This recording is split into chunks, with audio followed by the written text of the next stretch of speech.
கடலூர் மாவட்டம் விருத்தாச்சலம் நகரத்தில் பொதுமக்களை பாதுகாப்பதற்கும் போக்குவரத்தை சீரமைப்பதற்காகவும் பல்வேறு வணிக நிறுவனங்கள் மூலமாக காவல்துறையினருக்கு பேரிகார்டர்கள் அன்பளிப்பாக வழங்கப்பட்டு வருகிறது. அவ்வாறு வழங்கப்படும் பேரிகார்டர்களை முறையாக பயன்படுத்தாமல் இருப்பதால் பல்வேறு இடங்களில் வீணாகி வருகிறது. குறிப்பாக விருத்தாச்சலம் வருவாய் கோட்டாட்சியர் அலுவலகம் அருகே புதியதாக செய்யப்பட்ட பேரிகார்டர் சாக்கடை வாய்க்காலுக்குள் தலைகீழாக கிடப்பதால் கழிவுநீர் செல்ல முடியாமல் தடைப்பட்டுள்ளது. மேலும் சாக்கடை கழிவு நீருக்குள் பேரிகார்டர் கிடப்பதால் துருப்பிடித்து வீணாகும் அவலநிலை ஏற்பட்டுள்ளது. எனவே இதுபோல் சாக்கடைக்குள் கிடக்கும் பேரிகார்டுகள், சாலை ஓரத்தில் கிடக்கும் பேரிகார்டுகளை காவல்துறையினர் கண்டறிந்து முறையாக பயன்படுத்த வேண்டும் என்று பொதுமக்கள் கோரிக்கை விடுத்துள்ளனர். மயிலாடுதுறையில் இருந்து திருவாரூர் செல்லும் பிரதான சாலையில் நெடுஞ்சாலைத்துறை சார்பில் 4 வழி சாலைக்கான சாலை விரிவாக்க பணி நடைபெற்று வருகிறது. இந்நிலையில் மயிலாடுதுறை அருகே எலந்தங்குடி ஊராட்சி பகுதியில் சாலையின் குறுக்கே ஒருபுறத்தில் இருந்து மற்றொரு புறத்திற்கு ஊராட்சி குடிநீர் குழாய் நேற்று இரவு புதியதாக போடப்பட்டு சாலையானது சரி செய்யப்பட்டது. அதனைத் தொடர்ந்து இன்று அவ்வழியாக பேருந்துகள் மற்றும் கனரக வாகனங்கள் சென்றதால் குடிநீர் குழாய் போடப்பட்ட இடத்தில் சாலை உள்வாங்கி தண்ணீர் குழாயில் உடைப்பு ஏற்பட்டு தண்ணீர் சாலையில் வீணாக ஓடியது. இதனால் மயிலாடுதுறையில் இருந்து திருவாரூர் செல்லும் சாலையில் போக்குவரத்து சற்று நேரம் பாதிக்கப்பட்டது. கடலூர் மாவட்டம் புவனகிரி தொகுதிக்குட்பட்ட சேத்தியாத்தோப்பு அருகே உள்ள ஆனைவாரி கிராமத்தில் நெடுஞ்சாலைத்துறை மூலம் புதிய சாலை அமைக்கும் பணி நடைபெற்று வருகிறது. இந்நிலையில் இந்த சாலையில் அமைந்துள்ள வடிகால் பாலம் பழுதடைந்துள்ளதால் மழைக்காலங்களில் வெளியேற வேண்டிய தண்ணீர் தடைப்பட்டு வயல்வெளிகள், குடியிருப்பு பகுதிகள் கிராமத்திற்குள் புகுந்து கடுமையான சேதத்தை ஏற்படுத்தி வருகிறது. அதனால் பழுதான பாலத்தை அகற்றிவிட்டு புதியதாக அமைத்து தர கிராம மக்கள் கோரிக்கை வைத்துள்ளனர்.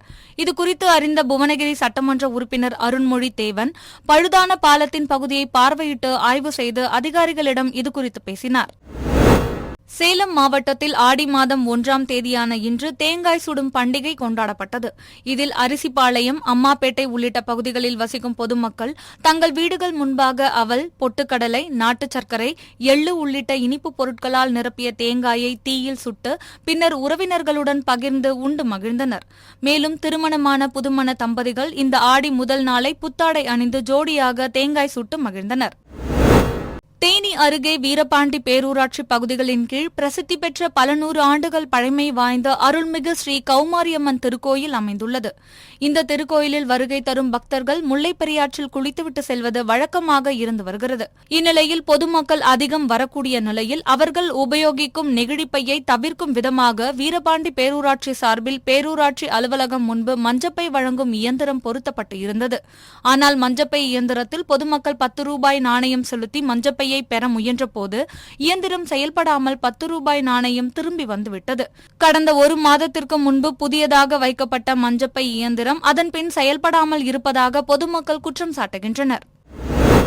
நீலகிரி மாவட்ட ஆட்சியராக பணியாற்றி வந்த அருணா புதுக்கோட்டை மாவட்ட ஆட்சியராக இடமாறுதல் பெற்ற நிலையில் நீலகிரி மாவட்ட புதிய ஆட்சியராக லட்சுமி பவ்யா தண்ணீரு பொறுப்பேற்றுக் கொண்டார்.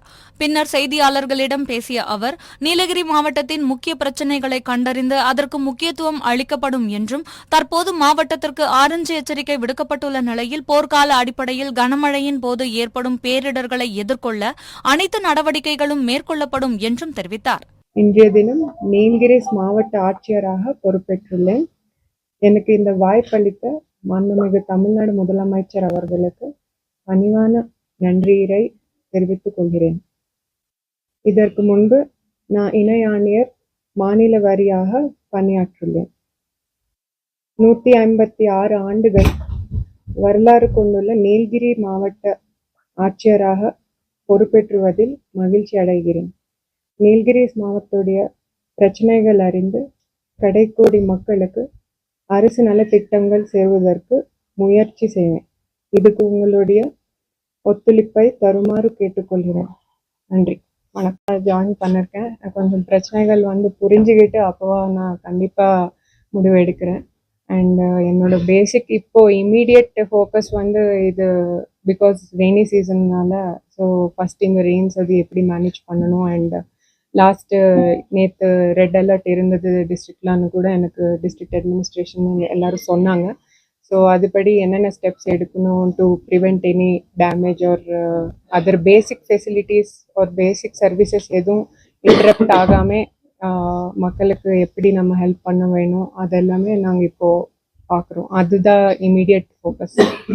அப்புறமா டிஸ்ட்ரிக்டோட வேரியஸ் பிரச்சனைகள் நாங்கள் புரிஞ்சுக்கிட்டு முடிவெடுக்கிறோம். சென்னையை அடுத்த தையூர் பகுதியில் புதிதாக ஸ்பேஸ் ஜோன் இந்தியா என்ற சிறிய ரக செயற்கைக்கோள் தயாரிக்கும் தனியார் நிறுவனத்தை முன்னாள் இஸ்ரோ தலைவர் மயில்சாமி அண்ணாதுரை ரிப்பன் வெட்டி திறந்து வைத்தார். இந்நிகழ்வில் விடுதலை சிறுத்தைகள் கட்சியின் துணை பொதுச் செயலாளரும் திருப்போரூர் சட்டமன்ற உறுப்பினருமான எஸ் பாலாஜி, தையூர் ஊராட்சி மன்ற தலைவர் குமரவேல் உள்ளிட்ட பலர் கலந்து கொண்டனர். கருணை யுகத்தை தாண்டி விண்வெளி யுகம் அப்படிங்கிறது மெல்ல மெல்ல இப்போ வேகம் எடுத்திருக்குது. நிலவில் தண்ணீர் கண்டுபிடிச்சோம், செவ்வாய்க்கு போனோம். இப்போ உலக நாடுகள் எல்லாமே அந்த வகையில் பூமி பந்தை தாண்டி இன்னொரு கிரகத்துக்கு போகணும், இன்னொரு கிரகத்தில் மனிதன் இருக்க முடியுமான்னு பார்க்கணும் அப்படின்னு பல ஆராய்ச்சிகள் நடக்குது. இந்த ஆராய்ச்சிகளுக்கெல்லாம் பின்புலமாக இருக்கிறது இந்த ராக்கெட் சயின்ஸ் அப்படிங்கிற இந்த விண்கலம் ஏவுதல். இதை இந்தியா ஒரு முன்னணியில் இருக்கக்கூடிய பல துறைகளில் விண்வெளித்துறை அப்படிங்கிறது சிறப்பாக முதல் 4-5 இடங்களில் இருக்கிறது எல்லாம் வந்திருக்கு.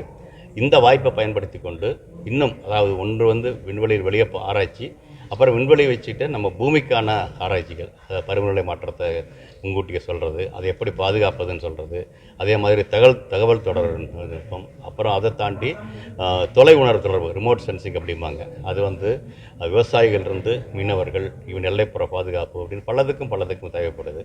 அதுவும் இந்தியா போன்ற ஒரு பெரிய நாடு அதனுடைய இறையாண்மைக்கு தன்னுடைய பங்களிப்பை தானே செஞ்சுக்கணும். அதை தாண்டி மற்ற நாடுகளுக்கும் கூட சிறிய நாடுகளுக்கு உதவுவதற்கான ஒரு வாய்ப்பை இது உருவாக்குது. 100 நாள் வேலை திட்டம் தொடர்பாக மதுரை மாவட்டம் திருப்பரங்குன்றம் ஒன்றிய அலுவலகத்தில் விருதுநகர் நாடாளுமன்ற உறுப்பினர் மாணிக்கம் தாகூர் தலைமையில் திருப்பரங்குன்றம் ஊராட்சி ஒன்றிய அலுவலர்கள் மற்றும் ஊராட்சி ஒன்றிய தலைவருடன் ஆலோசனைக் கூட்டம் நடைபெற்றது. இதனைத் தொடர்ந்து செய்தியாளர்களிடம் பேசிய அவர், ஒன்றிய அரசு பட்ஜெட் பணக்காரர்களுக்கான பட்ஜெட்டாக தான் இருக்கும் என்று தெரிவித்தார். பல இடங்களிலே 100 நாள் வேலைவாய்ப்பு திட்டம் பணி கொடுக்கப்படவில்லை என்ற குறை அதிகமாக கேள்விப்பட்டேன். பல ஏறக்குறைய 26 ஊராட்சிகளிலே கடந்த 3 நாட்களாக நன்றி சொன்னதிலே பல ஊராட்சிகளிலே ஒரே பிரச்சனை இருந்தது. அதனுடைய அடிப்படையிலே இன்று பெருந்தலைவர் திரு வேட்டையன் அவர்களுடைய தலைமையிலும் வட்டார ஊராட்சி அலுவலர் பிடிஓ அவர்களுடைய மற்றும் அதிகாரிகள் மற்றும் ஊராட்சி மன்ற தலைவர்களோடு கூட்டம் நடத்தினோம்.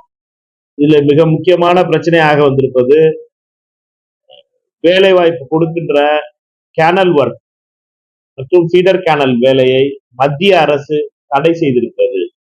மத்திய அரசு, மோடி அரசு தேர்தல் நடந்து கொண்டிருக்கும் பொழுதே 100 நாள் வேலை வாய்ப்பு திட்டத்தை முடக்குவதற்கான சதியை செய்திருக்கிறது. அதனுடைய விளைவாக 100 நாள் வேலை வாய்ப்பு திட்டம் மிகப்பெரிய அளவிலே தமிழகத்திலே பயனளிக்கின்றது. புதுச்சேரி மாநில காங்கிரஸ் கட்சியின் தலைவர் வைத்திலிங்கம் எம்பி அவரது அலுவலகத்தில் செய்தியாளர்களை சந்தித்தார். அப்போது பேசிய அவர், புதுச்சேரிக்கான காவிரி நீரை வழங்க வலியுறுத்தி கர்நாடக முதலமைச்சருக்கு கடிதம் எழுத உள்ளதாகவும், காவிரி நீர் விவகாரத்தில் புதுச்சேரி அரசு எடுக்கும் முடிவுக்கு முழுமையாக காங்கிரஸ் கட்சி ஆதரவு தரும் என்றும் உறுதியளித்தார். தாழ்த்தப்பட்ட சமுதாயம் வாழக்கூடிய பகுதிகளிலே இருக்கக்கூடிய மாணவர்கள் பற்றாக்குறையின் காரணமாக அந்த பள்ளிகள் எல்லாம் மூடப்பட்டிருக்கணும். முதல்ல நான் லிஸ்ட்டே கொடுத்துருக்கேன், எத்தனை லிஸ்ட்டு எந்தெந்த பள்ளிகள்னு சொல்லி முதல்ல கொடுத்துருக்கேன். அது நிறைய இருக்குது, அபிஷேக பாகத்தில் இருக்குது, ஆட்டுப்பட்டியில் இருக்குது, இந்த மாதிரி நிறைய இடங்களில் இருக்குது. நான் வேணால் லிஸ்ட்டு கொடுக்குறேன், உங்களுக்கு பின்னால் கொடுக்குறேன். ஆனால் அதுக்கு உண்டான பள்ளிகள், அதாவது 9வது 10வது படிக்கக்கூடிய மாணவர்கள் படிக்கக்கூடிய அந்த வகுப்புகள் மூடப்பட்டிருக்கின்றன. அது கரெக்டாக தெரியல, ஆனால் கரெக்டாக நான் சொல்கிறேன். அப்ராக்சிமேட்டாக ஒரு 6-7 பள்ளிகள் மூடப்பட்டிருக்கின்றன நான் கேள்விப்படுகின்றேன். அதாவது வகுப்புகள், ஆமாம், 10th 11th, அதாவது 9th 10th இருக்காது, 8th வரையும் போகும். மிடில் ஸ்கூல் வரையும் ரன் ஆகும், ஹை ஸ்கூல் ரன் ஆகாது. அதுக்கப்புறம் ஹையர் செகண்டரி இருக்காது. ஹையர் செகண்டரியாவது மற்ற இடத்துக்கு வரலாம், ஆனால் ஹைஸ்கூல் முடித்தா தானே அவங்க வர முடியும். இது இந்த ஆய்வு எப்பொழுது நடத்தப்பட்டது என்று சொன்னால், அந்த ஆர்த்தி என்று சொல்லக்கூடிய அந்த குழந்தை அந்த சம்பவத்திற்கு பிறகு இதனுடைய அடிப்படை காரணங்கள் என்று ஆய்வு செய்கின்ற நேரத்தில், இப்படிப்பட்ட பள்ளிகளிலே படிக்க முடியாத மாணவர்கள் வெளியிலே வருகின்ற நேரத்தில் அவர்களை ஆயுதங்களாக வியாபாரிகளாக மாற்றி அங்கே இருக்கக்கூடிய போதைப்பொருள் வியாபாரிகள் அவர்களை பயன்படுத்துகின்றார்கள். பயன்படுத்துவதற்கு உண்டான காரணம் என்னவென்று சொன்னால், அந்த அவர்கள் சிறுவர்களாக இருக்கக்கூடிய காரணத்தினாலே, அதாவது 18 வயதுக்கு குறைவாக இருக்கின்ற காரணத்தினாலே, அவர்களுக்கு தண்டனை குறைவு என்ற காரணத்திற்காக அவர்களை அந்த நேரத்தில் பயன்படுத்துகின்றார்கள். தூத்துக்குடி மாவட்டம் திருச்செந்தூர் அருகேயுள்ள குலசேகரன்பட்டினம் காவடி பிறை தெருவை சேர்ந்தவர் முத்துலிங்கம். இவரது அண்ணன் மகனான 10ஆம் வகுப்பு படிக்கும் பள்ளி மாணவன் சுந்தருடன் இருசக்கர வாகனத்தில் திருச்செந்தூர் அருகே உள்ள செந்தூர் நகரில் உள்ள தோட்டத்திற்கு சென்று கொண்டிருந்தார். அப்போது செந்தூர் நகர் அருகே சாலையை கடக்க முயன்றபோது பின்னால் வந்த அரசு பேருந்து மோதியதில் இருசக்கர வாகனத்தின் பின்னால் இருந்த பள்ளி மாணவன் சுந்தர் தலையில் பலத்த காயம் ஏற்பட்டு சம்பவ இடத்திலேயே பரிதாபமாக உயிரிழந்தார். இதுகுறித்து தகவல் அறிந்து வந்த திருச்செந்தூர் தாலுகா போலீசார் மாணவன் உடலை கைப்பற்றி பிரேத பரிசோதனைக்காக திருச்செந்தூர் அரசு மருத்துவமனைக்கு அனுப்பி வைத்தனர்.